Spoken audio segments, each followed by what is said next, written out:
Hello, everyone. Thank you for joining us on our webinar today. I'm Dheeraj Shalsani, CEO of Navrelia Foods. At Navrelia Foods,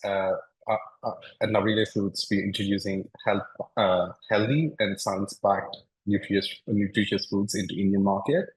And as a first foray, we started with Ruby Roti Mix, which is one of India's lowest glycemic index protein.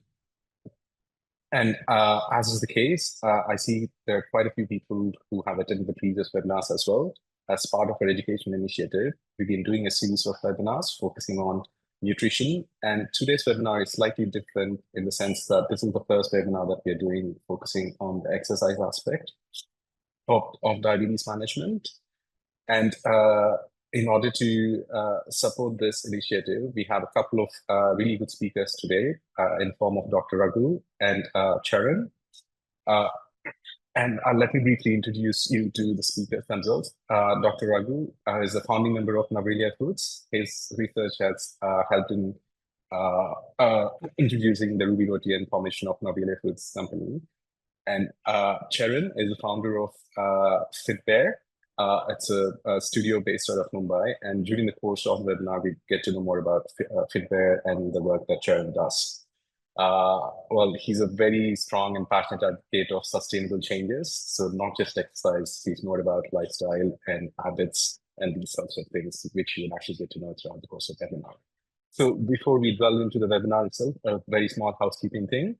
There will be a Q&A section at the end of the webinar. So if you have any questions that you'd like the speakers to answer, then please do type in the Q&A box or the chat.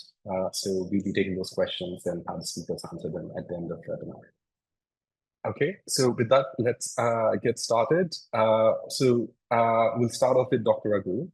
Dr. Raghu, so could you give us could you tell us why this topic is quite relevant in the form of, maybe a very brief introduction on diabetes and what do you think people should be doing, to manage diabetes? Doctor, you have to unmute yourself. Sorry. Okay, thanks. Okay, so it's pretty early morning for us in Atlanta here.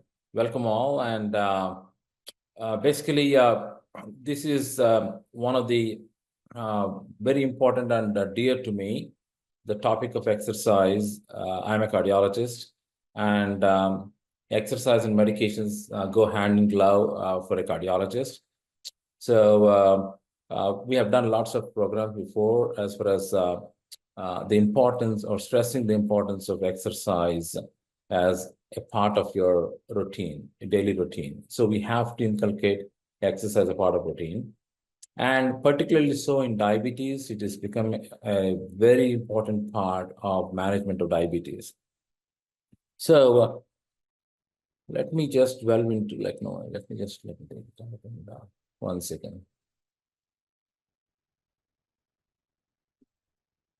So can you guys see me though?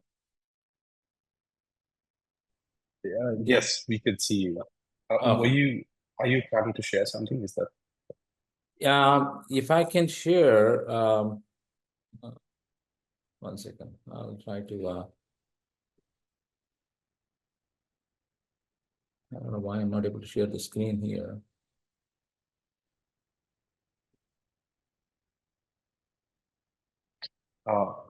Could you try now?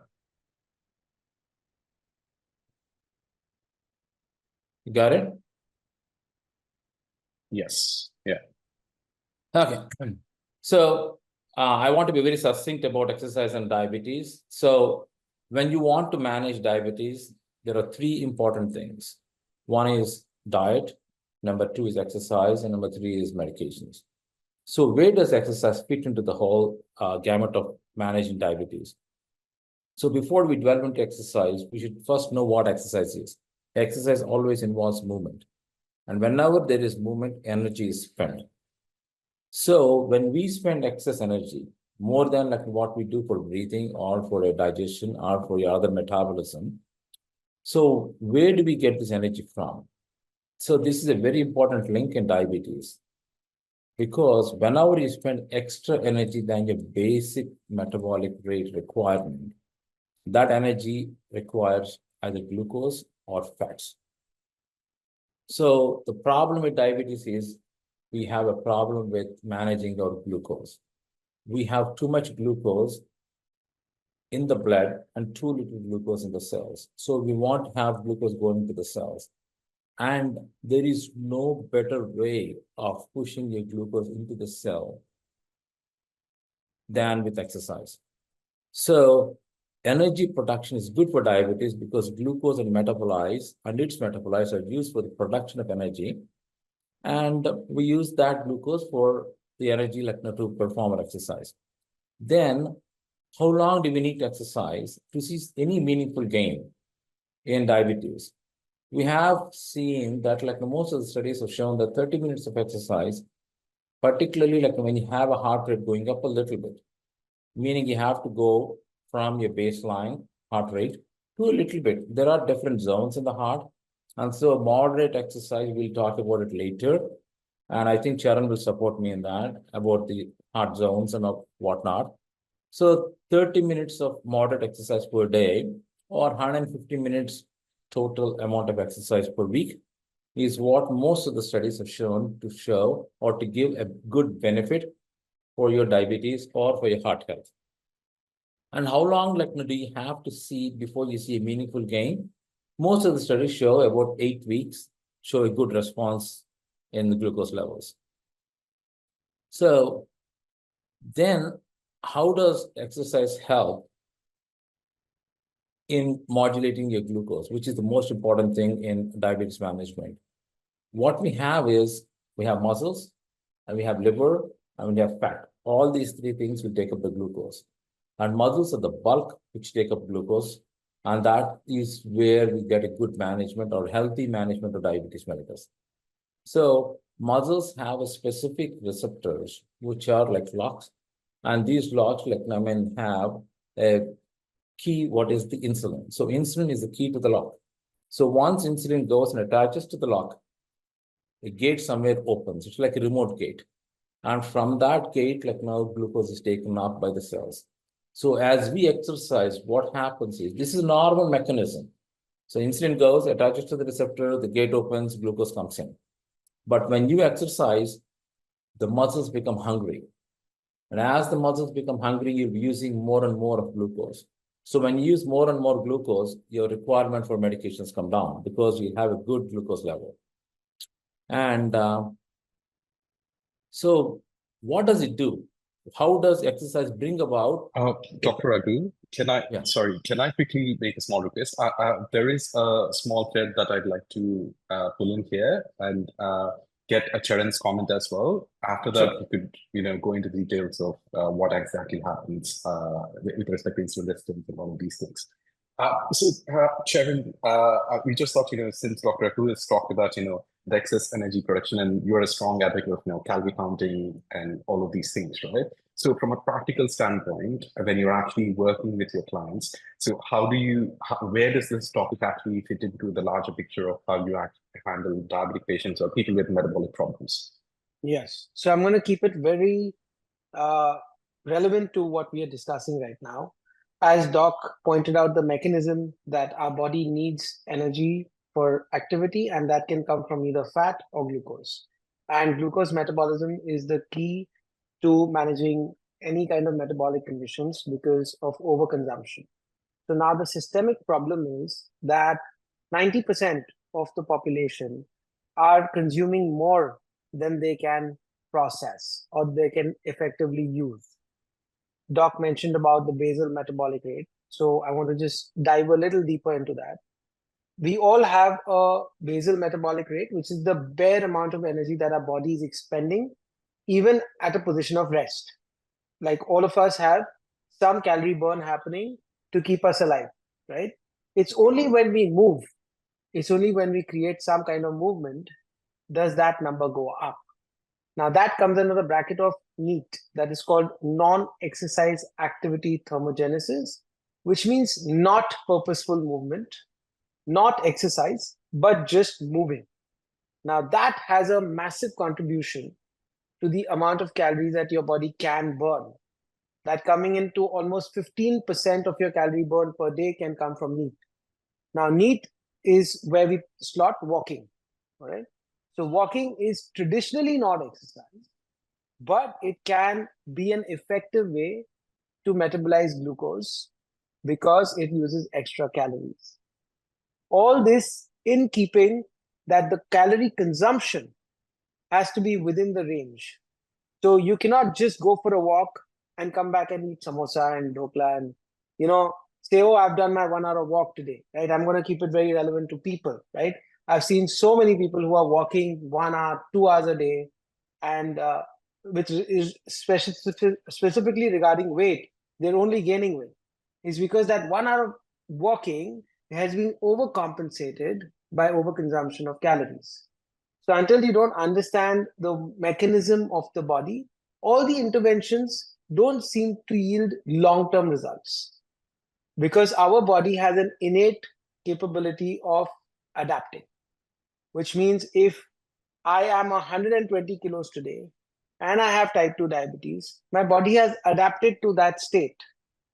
To change and come out of that state, you have to induce some difference, right?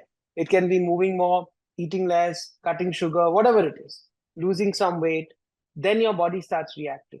But then if you don't understand the mechanism of the body, you will again reach a point of adaptation, which will then demotivate you and not make you do more than that. So the role of diet, medication, and exercise has to work together to manage diabetes. You cannot rely on only exercise, you cannot rely on only diet, and you cannot rely on only medication. It has to work together if you wish to reverse diabetes. So coming to the kind of exercise that we do, obviously we know that our ancestors used to walk and move around a lot more. Like walking 10, 12,000 steps a day was a very normal part of the routine.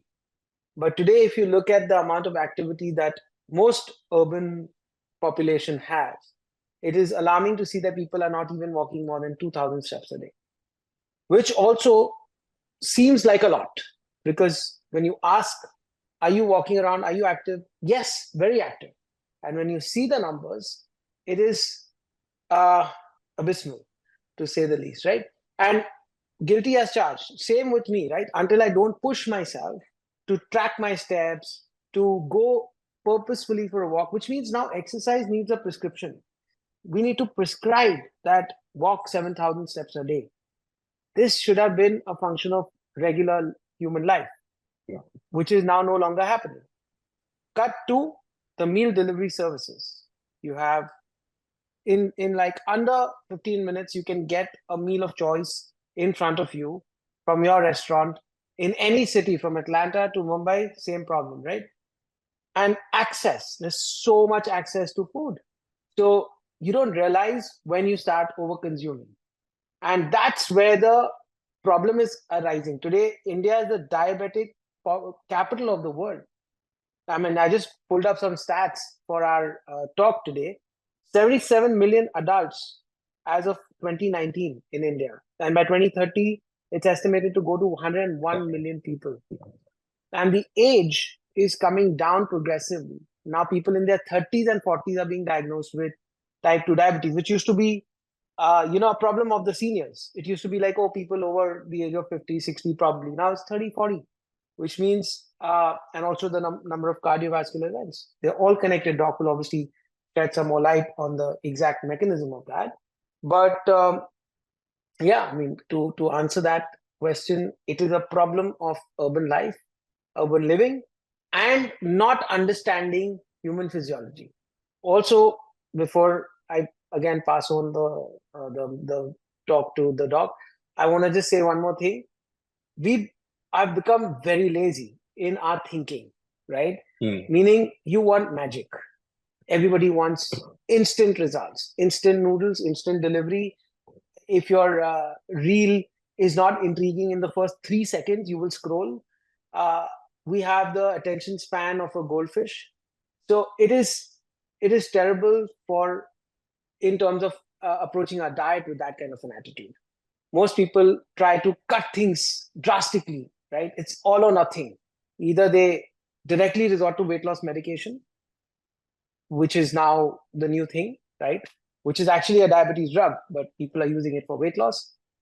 Or then they completely go extreme and then they completely give up. So there's no moderation. There's no understanding that to be healthy and fit, you have to do something daily. It's not an end point that, okay, I will lose 5 kilos and then I'm done. You're not done, you're alive. As long as you're alive, you're never going to be done. You still want to be healthy and fit till you die, right? So that understanding, that perspective is what I mostly struggle with. But yeah. Well, I think it's really interesting. I'm like, you just touched upon a lot of points there, like the societal and sociological problems that hues that we have with respect to food, health, and a lot of these things, right? But I think, and there's also the basal metabolic rate that you talked about, and where our body adapts to what we are actually used to of sorts, right? And then you need to shock the body and make changes, all of these things. I think that's a very interesting point that probably Dr. Raghu can actually shed light on what is actually happening within the body, so that we can actually get a better sense of why the body is reacting in that way. And then Dr. Raghu can also, one thing I forgot to mention right at the beginning is Dr. Raghu is a practicing cardiologist at Emory University Hospitals. So he does see a lot of patients, diabetic patients with cardiovascular complications. So maybe he could actually give us an insight into how the body, what's happening inside the body, which is contributing this problem, and how the body reacts to it. Yeah. Thanks, Charan. That was very good. Like now, one very important thing that you have stressed is how to be fit for a long period of time. And actually, like we cardiologists, like have coined a term called fit for life. So how can one be fit for life? Like it doesn't matter like how old you are. Age is just a number. As you've told, it's all about like how much you move and how little you eat. So it's called the calorie count. And basically like the whole world is moving towards a calorie count and the number of steps that you're doing per day. And so it's simple, energy in, energy out. But what we're doing is this energy in to energy out, we are doing in the reverse way. We're doing energy out first, and then we're putting energy in. That was what is happening for a long period of time. So now, like what we're saying is in both diabetic world and in cardiovascular world, what we're saying is it's energy in first and then energy out. What happens is a very simple thing happens when we eat carbohydrates, your blood sugar starts rising. So you have ample amount of glucose. The maximum amount of glucose that the body sees is immediately after you eat. That's when we have like the bang for the buck when you exercise. So what you mentioned is I walked for an hour, now I can eat like 10 samosas. No, it doesn't work like that. You eat 4 samosas. If you're used to eating 10 samosas, eat 4 samosas and then go for a walk. So why does that happen is, if I can share my screen now. Yes, I made you the host again, Dr. Raghu. You can share. Okay, good. So what does muscle do when we exercise immediately when you have good availability of glucose is, number one, like it decreases fat in muscle. Like that is a given thing. So because fat is the main source of energy for the body. So we use fat no matter what, like in your basal metabolic rate, as Charan was mentioning, that's where like we use the maximum amount of fat burn. That's where you have the maximum amount of fat burn. And then any extra glucose that comes into the blood, like after you eat, is where like you have a lot of glucose that is available. That's when you start working, what happens is a beautiful thing like that came out to the scientific world is when you exercise immediately after eating, the insulin receptor, which I mentioned like in previously, will be completely bypassed by the liver, by the muscle. It becomes so hungry that it just bypasses, like it doesn't even bother about like the insulin when you have ample amount of glucose that is available in the blood when you're exercising. So it just sucks all the glucose that is present in the blood and it decreases the glucose spike. So what we say is at least 10 minutes of exercise or meaningful exercise after a meal will be complementary to your total exercise routine that you do. So this 10 minutes of exercise immediately after meal, I want to stress it. I think Charan also is going to stress it multiple times because this is one point that everybody has to take home is immediately after eat. Don't sit down, don't watch television, don't do anything, or don't go for your regular books or something. Just get out, go to work, or if you cannot, you can just walk in your house. So if in case, next, I'll just go with the next slide. So this is the mechanism that happens when you start exercising. You cause a lot of physiological changes in the body. And the body becomes very hungry when you start exercising. And when you have a fuel that is readily available, it utilizes that particular fuel. And this cartoon, like will is self-explanatory there. So as I told, insulin glucose muscle, the interaction enhanced or even bypassed in certain situations, which is after meal. And then in the long term, what does exercise do is it decreases the insulin resistance because it decreases the amount of fat that is present in the muscle. One takeaway point. Number two, the most important thing is immediately after eating, it bypasses the insulin receptors post-meal, and it has been shown to decrease the glucose spike by almost 30%. So in essence, what you're doing is you're decreasing the glucose load in the body, also you're decreasing the insulin load in the body. Dheeraj, if you can show the slide, which shows the glucose spike, that will be very self-explanatory for people. Yes, just a second.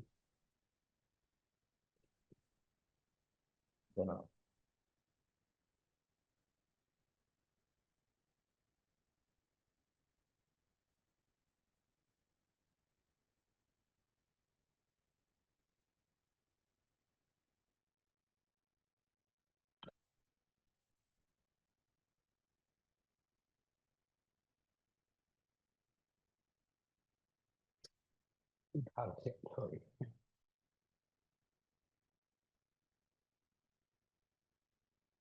Can you guys see my screen? Yeah, it's visible.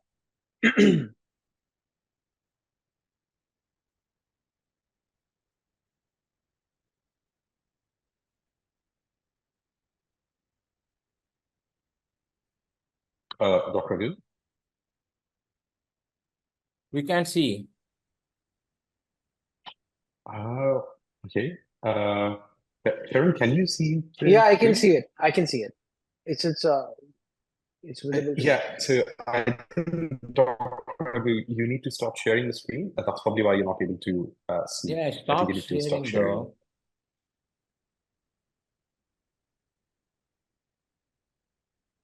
Hit stop share. Still, I'm not able to see. Like now, stop sharing though. Justice, I think. I just stopped sharing. So there's nothing now, right? So nothing is being shared at this time. No, nothing. Okay, let me just try to share it again. There you go. There you go. I got it. Okay. So both me and Charan were talking about like the post-meal walk, and this is exactly what happens when you, may not be the same for everyone. That's one thing, most important thing. But where you start with the glucose spike and what happens to the glucose spike immediately after eating, like is very clearly shown in this graph. And as I mentioned, like the glucose spike can be reduced by around 30%. So it's like taking a medication actually.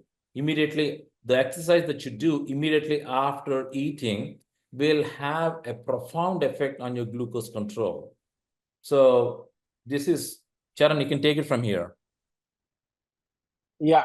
So basically, most exercise, when we prescribe exercise to most people, even the non-diabetic population, it's always recommended to walk for 10 to 15 minutes or 20 minutes, depending on the fitness levels, post meals.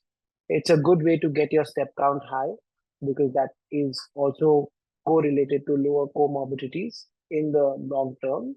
The step count should be over 7,000. Now, to achieve 7,000 steps, I'm just making it relevant. This is how the body functions better as per the graph. But how do you fit in 7,000 steps in a day? By interspersing it through your day, because then you can do it every day.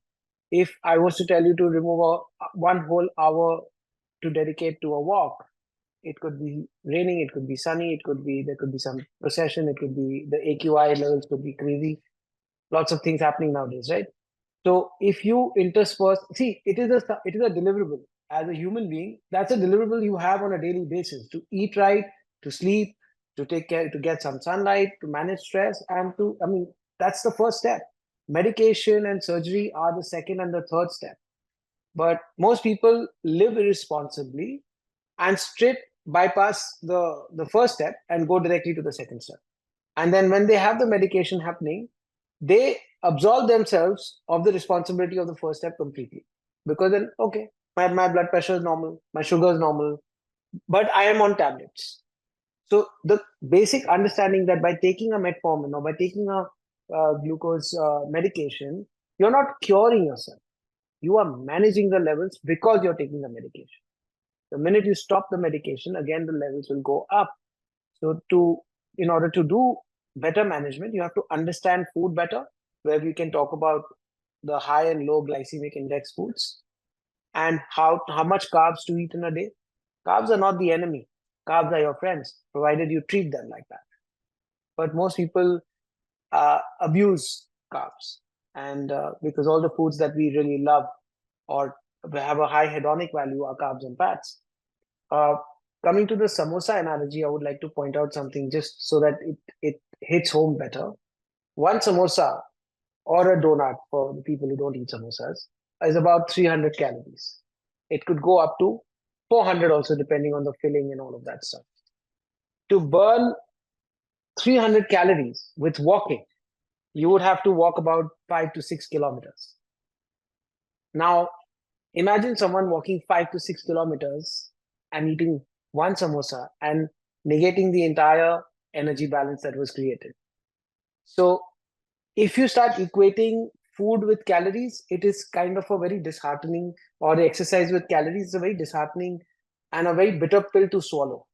But if you understand how to eat within a certain number of calories on a daily basis and optimize your movement on a daily basis, making the selection of foods on a daily basis that work for you, for your metabolic health, for your gut health, for your all your parameters, and then you will not need to go to that step 2 and the step 3. Coming to muscle, Doc pointed out about muscle grabbing the glucose. Muscle is literally like a sponge for glucose. So I use analogies a lot when I'm talking to everyone, because science is boring for most people. And when you start getting too scientific, Doc must be knowing, you can see the opposite person trailing off somewhere else. So I use analogies. So I say that it's like you have a single wardrobe in your house, but you keep shopping, right? You keep shopping and that wardrobe gets full. What happens after that? All your shopping is lying around the room. It's messy. So what do? You get another wardrobe so that your room can look neat again. Your muscle is a wardrobe. If you have a wall-to-wall storage, a whole big wardrobe, that means you've got a lot of muscle in your body. You can process glucose a lot better. Glucose is your shopping, right? Is the consumption. So if you have less muscle and you are over-consuming, your body will naturally face trouble, because where to park that glucose? Ultimately, that glucose will be flowing in your blood, going into your liver, start onset of metastatic liver disease. After that, fatty liver, as you call it. After that, the blood pressure goes up, your insulin levels rise, and then cardiovascular disease. It's a very direct pathway. So your body gives you signals, right? And it is up to us what to make out of it. If your blood pressure is fluctuating, it's not doing that because of the weather.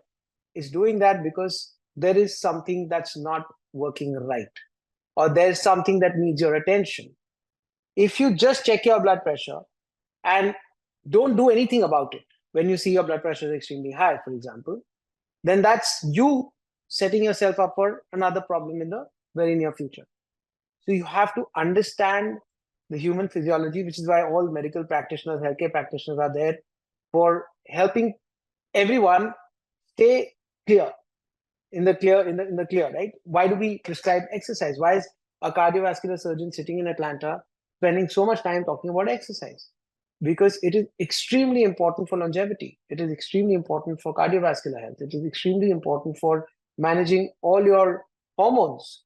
So everything is interconnected. It is not as simple as go to the gym for an hour, it's okay. Those things work till you're 20, maybe 25, because your body has a higher adaptability. Your body you can drink a lot more, you can eat a lot more, you can exercise a lot more. But then as you keep aging, if you don't understand what is happening at a slightly more deeper level, then you're just shooting in the dark. Sorry, you were saying something, Viraj? No, Charan, I think that's a really good point. So essentially, you're saying that don't use exercise, or in this particular case, since you're talking about walking, as a license to just abuse food, right? Yes. Both you have to keep one line that I would like to plug in, which I love, is that you cannot out train a bad diet. So most people try to justify poor eating habits because they are actively going to some form of exercise or have a gym membership or something like that, which is not going to help. You have to correct what you eat first, as Doc said, right? Energy in first. What you feed yourself, whether it is a healthy meal or an unhealthy meal, your body doesn't know that. Your body knows that it's getting so much glucose from it, it's getting so much fat from it, it's getting so much protein from it. It has to use it. Now, if all it's getting is sugar and starch and glucose and not getting enough protein and fiber, there is bound to be an imbalance and chaos. And that chaos is going to show up. It's going to show up in, whether you call it in rapid aging, or bone issues, or your blood pressure, or your HbA1c levels going up steadily, and cholesterol. There are lots of markers, your triglycerides. When you do a routine blood check, and if you don't know how to read that blood report, you must go to a physician to first understand, what does this actually mean? Some people say I'm borderline. I'm okay, I'm borderline. I hear that a lot. I mean, what do you mean by you're borderline? Are you happy that you're borderline? If you're borderline, means you need to do something to actively bring it down. Just because you're not in the red does not mean that it doesn't need attention. So take action and start the education aspect of it, the information aspect of it has to increase. And I'm sorry to say, but because of mediums like Instagram, everybody wearing a stethoscope is a doctor, right? I was joking with Doc yesterday that I'm going to come in a white coat and you don't wear one, just so that, that's what it is. People fall for these things, right? I can say the most ridiculous thing: oats will give you cancer. So hold on to it. That was really one of my questions at the end. But I think now would be a very good time to ask you. So in terms of practical advice, right? One practical advice, especially in terms of walking, you actually touched upon earlier as well, where you talked about the number of steps and all of these things, right? So if somebody had to take 1 point away from this, a practical tip that they can actually start doing immediately, what do you think that your advice would be? And Dr. Raghu, same question for you after Charan comes back in his response. So it depends on the fitness level, right? Now I'm assuming that this person doesn't move at all, right? So anything that they do would be a plus, which means even if they were to walk 10 minutes a day, not even more than that, 10 minutes a day, take it gradually up to 20 and 30 minutes every day for about 5 days in a week, they would see a reduction in their HbA1c levels over a period of time. That reduction could be as much as 0.7% as per some studies, which is equal to some medication. So the effect of certain medication. So my point is that even if you start at that low a level, it is beneficial for you. But that does not give someone who is active, no injuries, a license to just do that much. Now here I would talk about the zones, like Doc mentioned. Your heart rate is in zone 2, zone 3, right? Zone 2 is when you're about 60 to 70% of your max heart rate. So your max heart rate can be calculated by a simple formula. You deduct your age from 220, and that's your max heart rate. If your heart rate remains in the range of 60 to 70% of that number, that is called zone 2 cardio. If you are doing zone 2 cardio consistently for about 30 to 40 minutes, that would basically burn fat maximum. And when fat burning is happening, there is room for glucose. So it just works very well for you in terms of longevity. Zone 2 cardio should be a part of everybody's training routine, at least 2 to 3 times a week, irrespective of what else you're doing, right? So zone 2 cardio is a 100% recommendation as far as walking is concerned, and that would require you to walk on an incline, or maybe use a elliptical machine or a rowing machine or a cycle or a peloton, whatever that is. But if you do some zone 2 cardio, that is very effective. In terms of longevity, the prescription is anything more than 7,000 steps a day is directly linked to lower death, incidence of death due to any comorbidities. So for living longer, 7 to 10,000 steps is a great space to be long term. I mean, more is always welcome, depending on your fitness levels. So in that sense, if I had to say that the practical tip for me would be either 7,000 steps or whatever number of steps that you need to take a specified amount of time for your heart rate to be in zone 2, whichever is the minimum is your recommendation for people to get started with. Yeah. So if, as I said, if you've not done anything for a long time, take it slow. Don't jump. That's the other problem. People are very ambitious. Suddenly there will be one burst of motivation and they'll like go join some 40-day challenge and do a complete HIIT workout, taking their heart rates to VO2 max when it's not even. See, your heart is a muscle. At the end of the day, it has to have the endurance, the capacity to supply oxygen to your working muscles, right? So if you increase that demand gradually, right, then your body will be able to give you better results. If you try to increase it, and also sleep. I mean, I'm sorry, this is completely off topic, but because it's a very big problem nowadays, people are neglecting their sleep due to social media, due to overworking, due to a lot of other things. But then they continue their exercise routine because they're ambitious, and that's terrible. That's terrible because all the cardiovascular events that are happening are primarily happening due to lifestyle, and sleep is a very big component of that. So, Dr. Raghu, you're on mute. So, same question to you. So, if there was one practical advice for people who have attended this webinar, what would that be? Yeah. So, can you see my screen? No, we can't see your screen. I'm going to share it. Can you see my screen? Yes, yeah. Okay. So, first, like now, it's a very simple thing. Energy in first, then energy out. So, eat and then exercise, unless you have any cardiovascular problems. 30 minutes of moderate exercise, which is, as Charan mentioned, heart rate zone every day. And I'll put up a slide for the heart rate zone, where your heart rate should be. And then 150 minutes of total exercise per week of moderate exercise. How long do you have to work or do this exercise to see any meaningful gain? Is 8 weeks. It doesn't happen in a day or two. It happens in 8 weeks. As a rule, you need to have, if you are overweight, if your BMI is high, as a rule, you need to target 500 calorie deficit per day. And the other number is you have to spend around 7,000 calories to lose a kilo of weight. Extra calories, 7,000 calories. And each gram of carbohydrate gives only 4 calories. Each gram of fat gives 9 calories.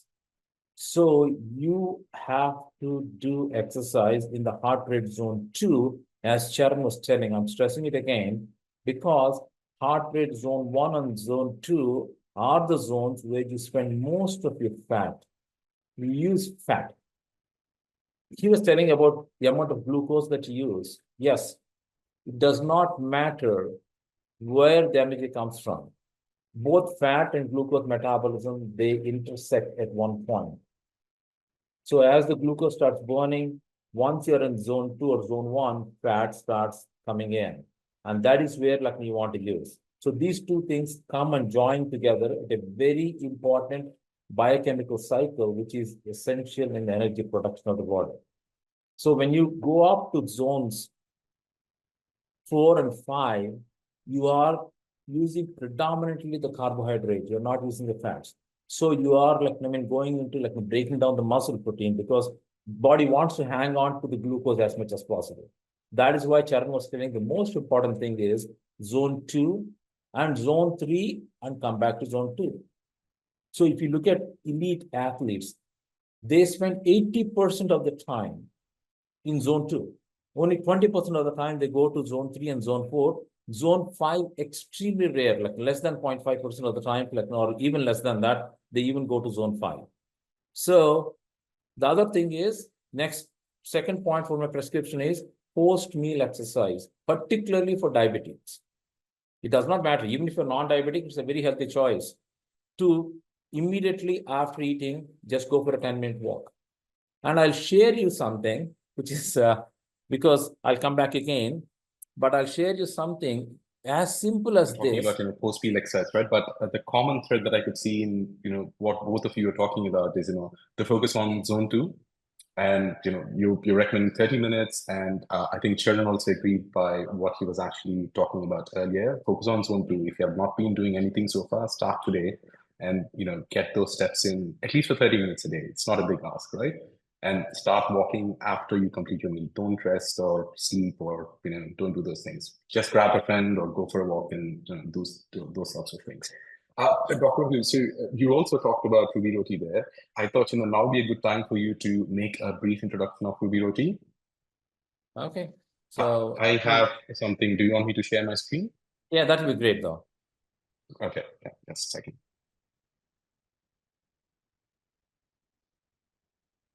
Okay. You could go back. Oh, sorry. Yeah. There you go. So what we're talking about is about exercise, that is post-meal or pre-meal, energy in, energy out. And Charan was talking about like good carbohydrates, proteins, and good fats. So as a cardiologist, what I felt was the common precipitating factor for cardiovascular problems, heart attacks or strokes, is diabetes mellitus, particularly like South Asians. Then when I looked out, when the team, all of us, like now we are like 6 of us on the team, all of us, when we want to look out, like to find a good product for people to eat, so that like we can curb the glucose spike, just like how we showed it. We did not find a good product other than a keto product, and now keto products are off the shelf most of the time. So we wanted to come up with a product which has very good carbohydrates, and that's what is going to make a significant difference in the not only the epidemic of diabetes in India, but I call it it's at pandemic levels in India right now. So we wanted to come up with a product which everybody can eat and have a very good control of your blood sugar levels, your post-meal blood sugar levels, particularly at night time, so that your fasting blood sugars will be low. So when we started doing it, after 175 trials and 2.5 years of extreme hardship, we came up with a product called Ruby Roti. And the beauty of this product is it has a glycemic index of 4.4. The glycemic index of glucose is 100. Glycemic index less than 55 is good for diabetic. Any food product or a combination of food products, glycemic index less than 55 is good for diabetics. And then all the more important is concept called glycemic load. Any glycemic load, any food that has a glycemic load less than 10 is good for diabetics. So we wanted to go as low as possible and not be a keto product. So our product has a protein content of around 34%, fiber content of 20%, and the net carbs are 19. So it's not a zero carb meal. It is a high carb meal when you combine the fiber and the net carbs, which is 39%. And American Heart Association advises around 50% of carbohydrates. So we're almost touching there, but with an extremely low glycemic index and glycemic level. And we have lots of customers now. I can emphatically say, and Dheeraj also can vouch for it, that most of our customers, why not most? Like, I mean, almost 100% of our customers will vouch for us, saying that they see a significant reduction in their post-meal glucose levels. And number two, interestingly, what we are finding is there is a significant drop in the hemoglobin A1C also. So we have nailed the problem. We have addressed the problem to the best that anybody can address, and it is a staple product that people can use. So who can eat ruby roti? And okay, this is a typical example. What we did was, we're not like just talking out of the sky. We went to Oxford Brookes University, and we got our product checked by one of the most renowned labs in the world to see where our glycemic index and glycemic loads are. And this is the study that actually did. It's a clinical study. So it's a very relevant study from an extremely reputable lab. And they gave us the glycemic load of less than 0.5 and a glycemic index of less than 4.4. And it has around 20 or more, around 24 ingredients in that. It's not just one or two ingredients we had to match 24 ingredients. That's why it took us 175 trials and 2.5 years. And our challenge is very simple. Eat whatever you want, your regular staple food, check your blood sugar levels 90 minutes after eating. Same thing, next meal, you don't have to wait for 2 days. Immediately next meal, have 2 ruby roti, and then have the same curries that you've eaten with, or side dishes, whatever you want, you're used to, with the ruby roti, 2 ruby rotis, and check the pre-meal and post-meal, which is 90 minutes, same conditions. And then you check for yourself. How many people will tolerate the ruby roti? Around 95 to 99% of the people are able to tolerate ruby roti. Yes, some people will have some allergies to some ingredients, but that is extremely, extremely low. And the tolerability of what we call the tolerance of ruby roti is extremely high. And one more very important thing that me or Charan have not talked until now, which is very relevant for ruby roti, is it has a very high satiety index. What I mean by satiety index is, once you eat a food product, the amount of time that you do not become hungry will determine how your blood sugars are managed, how your metabolism is managed. So if you start doing this, wherein you have an extremely tight glucose control for a long period of time, then you develop what is called metabolic flexibility. And Charan has rightly pointed out, we have ample amount of metabolic flexibility when you are young. You can eat rock, you will digest it. But as we age, even if you eat anything that is the most healthiest thing, you see, your body cannot tolerate, because body is aging. So you want to go from metabolic inflexibility to metabolic flexibility, you need a product like this. And I don't think there is any other product in the world right now which can boast the figures that we are boasting. And then the magic happens after 3 more months, which is now in 4 to 6 months after you develop what is called metabolic flexibility, there will be a significant change in your biochemical composition. Your body will start de-aging itself. What Charan has mentioned is, you age very fast when you start using eating this processed foods and not exercising. But once you set in the metabolic flexibility using a product like this and the exercise prescription that I've given, you are going to shift the balance in your favor. So I think I should stop here. No, Dr. D, I think that was an excellent summary of what we've been trying to do with this one, especially through education and all of these things. And I think the key takeaway for me from what you've said, right? End of the day, what you're saying is, you don't even have to, even though you're a doctor, you're asking the listeners not to actually take your word for that. Just, because we put some graphs over here from, this data is not something that we have come up with. These are from scientific publications, the studies, the glycemic index comparisons. But essentially what you're saying is, you don't have to believe any of this. You can actually, test for yourself. All you need is a glucometer and test any product that claims to be diabetic friendly and see if it is actually giving you results, right? That's what you're essentially asking them to do. Yes. And the other most important thing is, there is no borderline for anything. Charan was telling no, I'm borderline here, borderline. There is no borderline as far as cardiology is concerned. Once there is something wrong, something is terribly wrong. Most of the people, particularly South Asians, have a problem, what is called metabolic syndrome. We just pass it off, saying that, I can do this. maybe like I can do this for a month or 2 months and postpone that. It doesn't happen like that. So, thank you, Dr. Raghu. Charan, I think we'd really like to know more about, Fitbit Studio and the kind of work that you do. And also to the listeners, Charan not just advocates things, he's a strong follower of what he actually talks about. His own personal journey was, dropping his weight down by 30 kilograms. Is that correct, Charan? Yeah. But I don't like to use that because, most people who just lose weight themselves start thinking that they're qualified enough to help everybody else.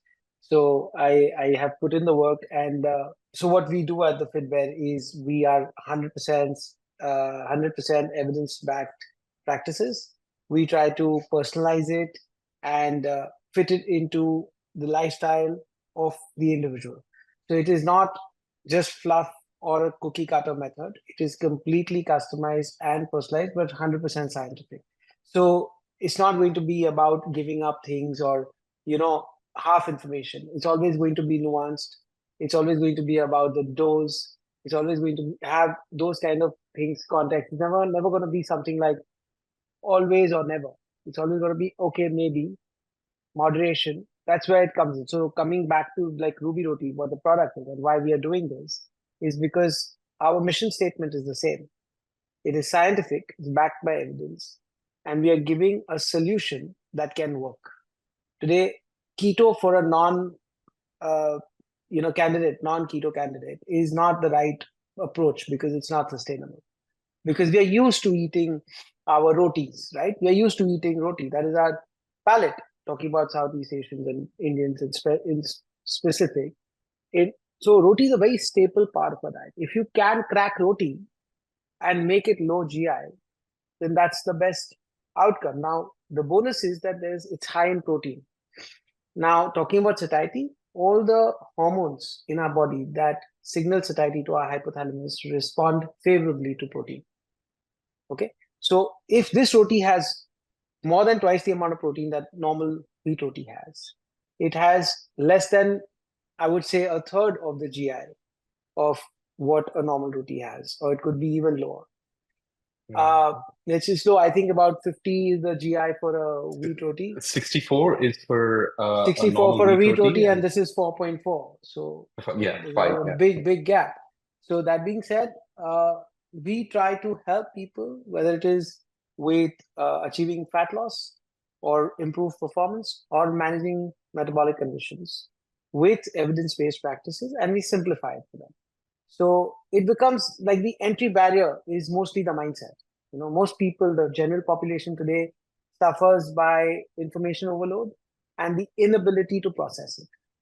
Or because obviously it's not their profession. So it becomes overwhelming. Like if I was to start suddenly looking at the stock market without having any experience, right? It would also be overwhelming for me and I would probably take some wrong calls. Similarly, I encourage people to not shy away from seeking the help when they need it. And that is a very important part of the dialogue because I don't approach a client like they come to me with weight loss. Like I want to lose X number of kgs in so many days. I have this party, I have that party. You can start with something as basic as that. But by the time they leave, they are transformed in here, right? And that's what is the real victory because you're giving them simple, sustainable tools to stay fit for life. And that's that's our endeavor, basically. Yeah, I suppose the key bit there is sustainable, right? So if somebody wants to, I don't know, drop a stone in 15 days or 40 days or something like that, that's not somebody you want to talk with, right? You're talking about more sustainable changes in terms of mindset and lifestyle itself, not just, specific outcome there. Yes, exactly. Right. Perfect. Okay. Simplistically put, I tell my patients all the time, like, no, these things should be like, become like a habit of your life. Just like when you wake up, we brush. It's exactly like that. There's no second thought about it. You wake up, you brush, and you get out of the bathroom. The same way, you end your day with around, what he's saying is around 7,000 steps. Rule of thumb is like every 2,000 steps like gives about a mile. So like around 10,000 steps will give around 5 miles per day. That is an average thing that we calculate. And look at like now your energy in, energy out. If you want to lose weight, 500 calorie deficit, eat before you exercise. So these are simple things. They're not like when I'm asking you to do like now to lift like a mountain like or do something like that, or go underneath like a waterfall, like sit there like for 6 hours. These are a very simple adjustment that should become part of your life and a habit of life. Yeah. So I think, so can you hear me? So I think now would be a good time. There was a, kind of surprise question I wanted to spring upon you, but since we are running short of time, we probably want to go to the questions that people have been asking us. So the first question we have is, good evening to all, from Farhat Mir. Good evening to all. So what should diabetic patient type 2 eat in breakfast, lunch, and dinner? So just in the interest of time, Farhat, we already talked about ruby roti. Ruby roti itself can be eaten as one of your main meals, be it lunch or dinner. That's your choice.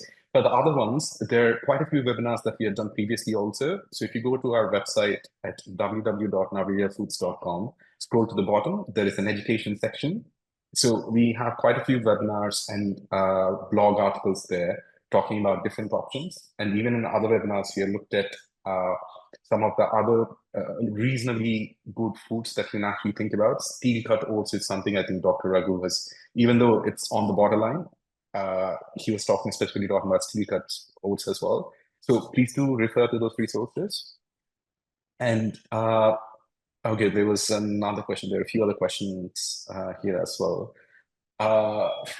This question is from Subbarao Inampuri. Tell us more about heart zones, how not to lose muscle with exercise, resistance training versus strength training. So I suppose heart zones were already covered by both Dr. Raghu and Charan earlier. Maybe the relevant questions over here are how not to lose muscle with exercise and resistance training versus strength training. Yeah, that's basically to understand that every macronutrient, that's protein, fat, and carb, has a distinct role to play in our metabolism. So if you are lifting weights or not, or you are even just walking, the best way to preserve muscle is by using it and consuming adequate protein.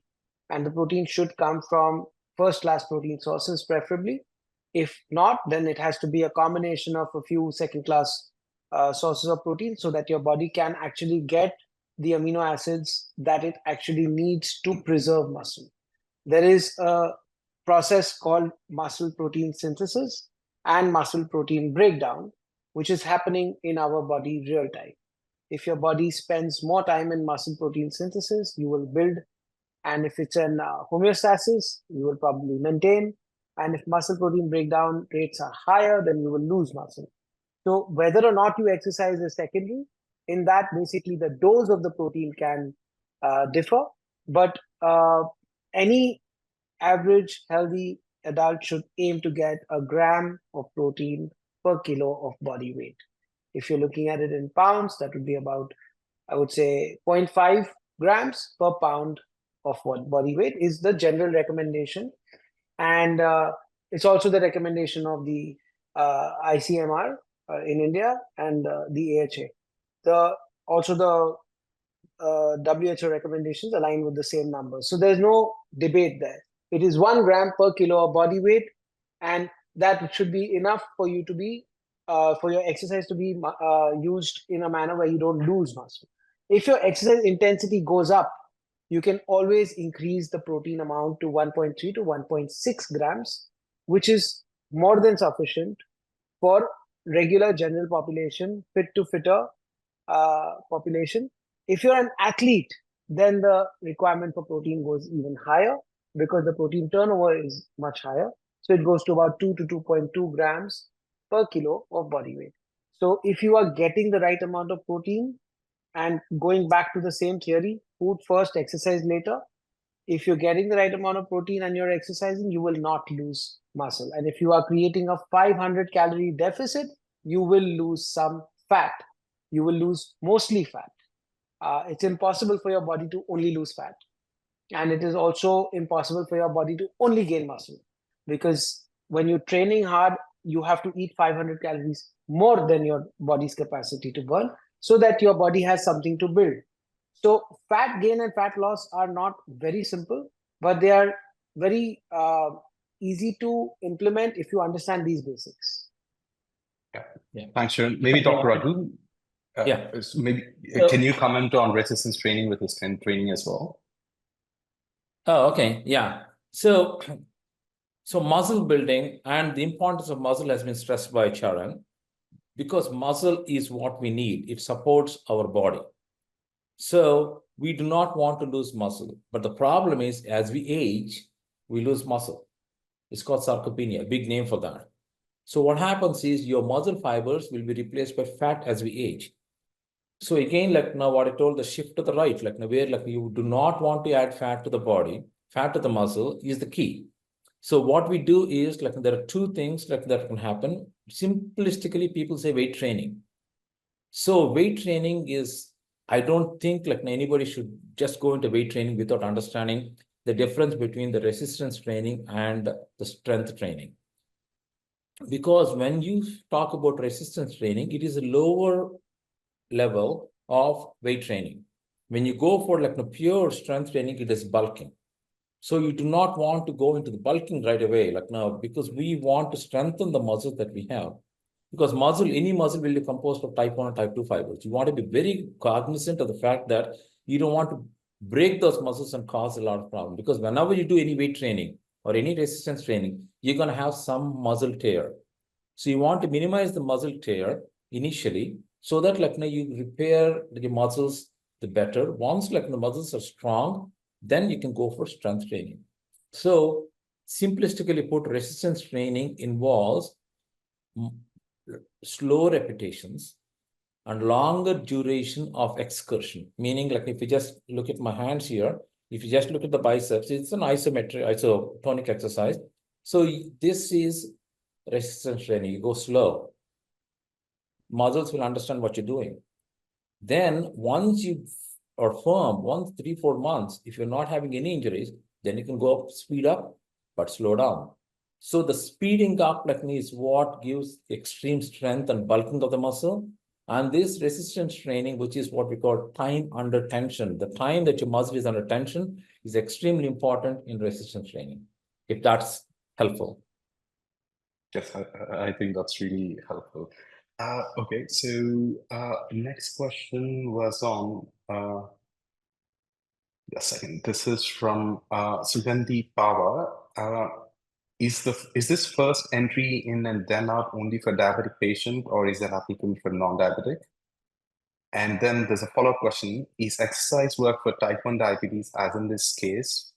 Body doesn't make enough insulin. Okay, so does exercise does your suggestion of start with the walking and then the zone 2 things that you talked about, is this just relevant to is this not relevant for type 1 diabetics as well?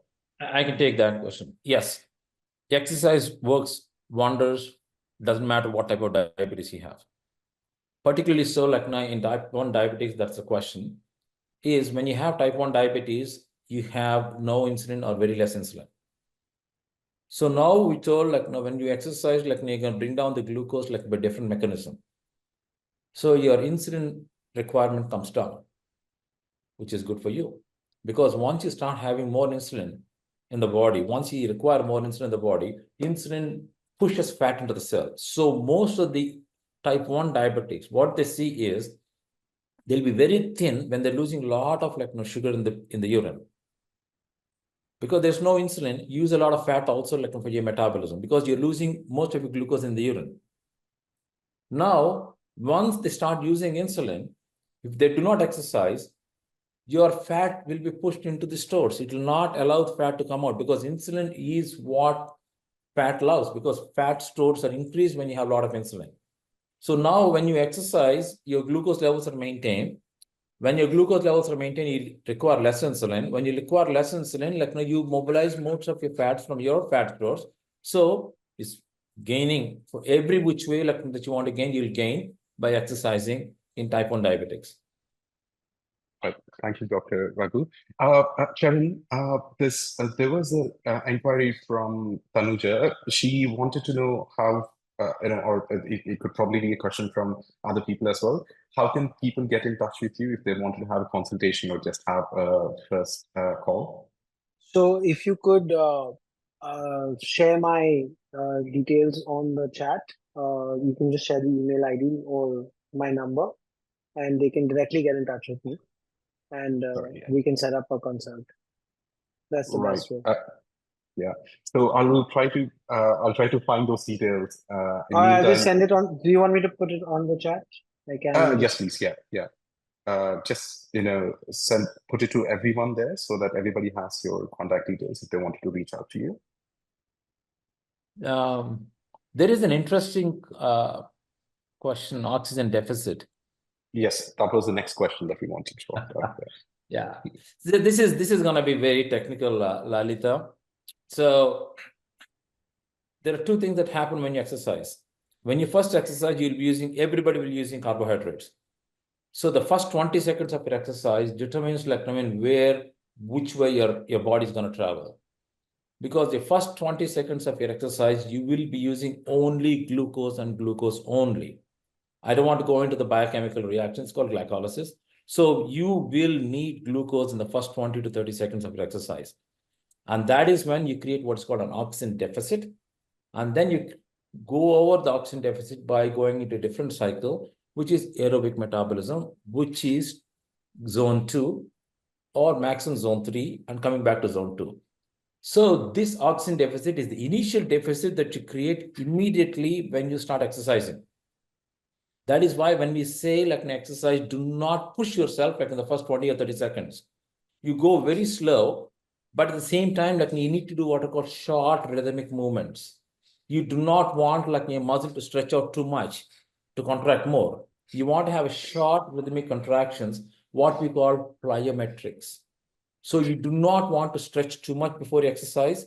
At the same time, you do not want to vigorously exercise in the first 20 to 30 seconds of exercise.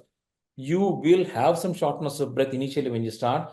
That is not because you are physically unfit or untrained. It is because of the glycolysis, because you're using a lot of glucose, a lot of oxygen. And then later on, like when you go and do what is called high intensity interval training, as Charan was telling, you develop a second phase called the oxygen debt.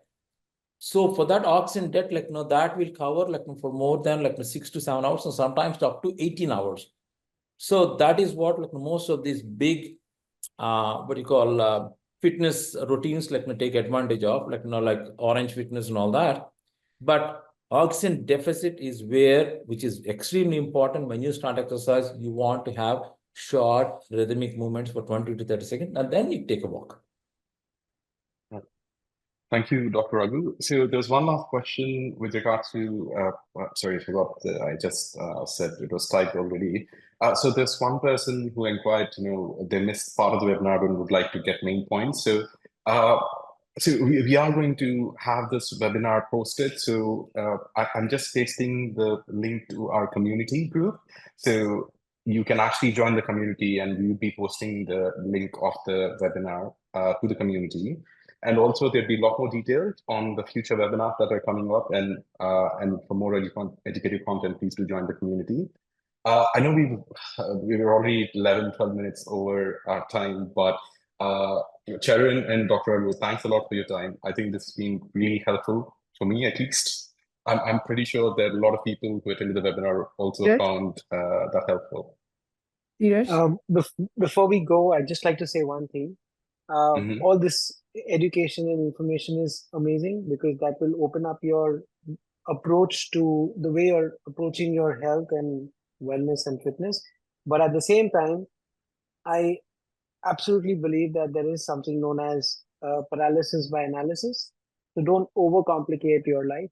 Don't overcomplicate, because then that first step becomes very hard to take because you're thinking about the best exercise routine or the best diet or the most, you want to nail everything in the first day. So don't try to do that. Get started with whatever you can. There is no bad exercise. No bad exercise. There can be a poor diet selection. You can work on that, but start with any form of exercise. So for this webinar, I would say just start with walking 30 minutes a day. If you're not already doing that much, that would be a great place to start. And as you start doing that, you will also realize that this is helping you want to do more, to eat better, to wake up maybe earlier, to sleep earlier. All of these things will automatically fall into place. Before you know it, your body will start functioning better. Your cravings will improve, reduce, and your satiety factor will go up, and your cortisol levels will go down. A lot of things will happen, but you can't expect these things to happen without any action. So the first action that you need to take is start moving. I have done this entire webinar on my feet for a reason. I try to not sit because I'm on calls all day. That's my way of trying to do what I can, right? So do whatever you can. Nowadays, you get these walking pads, flex nests, and whatnot. You can literally be walking while doing your work. So yes, just wanted to give that parting thought so that people have some call to action. You've been doing what is called earthing, and that's good. Yeah. So these simple things, like what Charan told, like standing up, like when you're walking, like we'll call into action, like most of your small groups of muscles, and they recruit like lots of muscles. There are around 20 muscles in the feet itself. In your sole, you have 20 muscles. So when you're just like walking, or just what he's doing is just shifting weight from one foot to the other foot, he's spending incredible amount of energy like now without even straining himself. So this is where like you get the bang of the buck. Like I mean, these are simple things. Like yes, I think like I mean, Charan, like I think everybody should contact you, man. All right. Thanks a lot for summarizing. Thank you, Doc. Thank you for that. Yes. Hello. Hi. Yes. So, can tech support ask a question? Well, so tech support is not actually tech support. She's a doctor. Yeah. Go ahead. Yeah. I just wanted to ask the both of you, just a sort of a final question. What's the one most recent ridiculous thing that you've come across on social media to do with exercise advice? Maybe Charan, you can go first. Spot reduction has always been a top. Like you can lose belly fat by doing certain exercises, which will target only belly fat. That I think is extremely damaging and misleading. And there are some exercises that are labeled as fat burning exercises. That sort of puts people in the wrong direction when it comes to exercise, because they don't understand the importance of working their entire musculoskeletal system, right? You have so many muscles, like Doc said, there are 22 muscles in the sole of your feet. So if you're only going to keep doing crunches, you're not really going to get anywhere. The abdominal muscles are really tiny. So you're not really burning much energy for that. But the after effects are quite severe, because you put very tiny muscles through a lot of work all of a sudden, thinking that that tightness that you're feeling is basically your fat going or something like that. And that's very damaging. So yes, I would say that's one of the, and also the fact that fat can turn to muscle and muscle can turn to fat. These are things that we have to spend a lot of time explaining. Like there are a lot of women especially who don't go to the gym because they don't want to get bulky. And getting bulky, it's like saying that I don't want to learn how to drive a car because they fear that they'll become a NASCAR driver. It's not going to happen.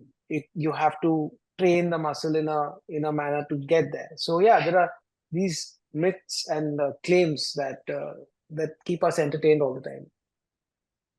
Yeah. What about so for me? Okay, so for me, like two ridiculous things. Like I mean, that's what you're talking about, right? One is everybody wants to start off like Sharon said. Like everybody wants to start off with a bang. Boot camp is a big thing. Like that people want to. They do not know what their physical limitations are, and they try to push themselves. So that's when like we end up most of the problems. Not just cardiovascular. Cardiovascular, like live alone, like say, for example, patient does not have, or a person does not have cardiovascular issue with the boot camp, but you will be destroying your joints, you're destroying your ligaments, you're destroying your muscles. CrossFit is a very big thing right now. And most of the patients in the physical medicine rehabilitation or sports medicine are patients of CrossFit. Your body is not supposed to do such vigorous, such extreme types of exercises, number one. At the same time, like when people say, oh, I'm just doing yoga, that's enough. So just doing yoga is like you're not moving your body, you're just like stretching your muscle, you're going to isometric stretch a little bit. It's not even a dynamic stretch.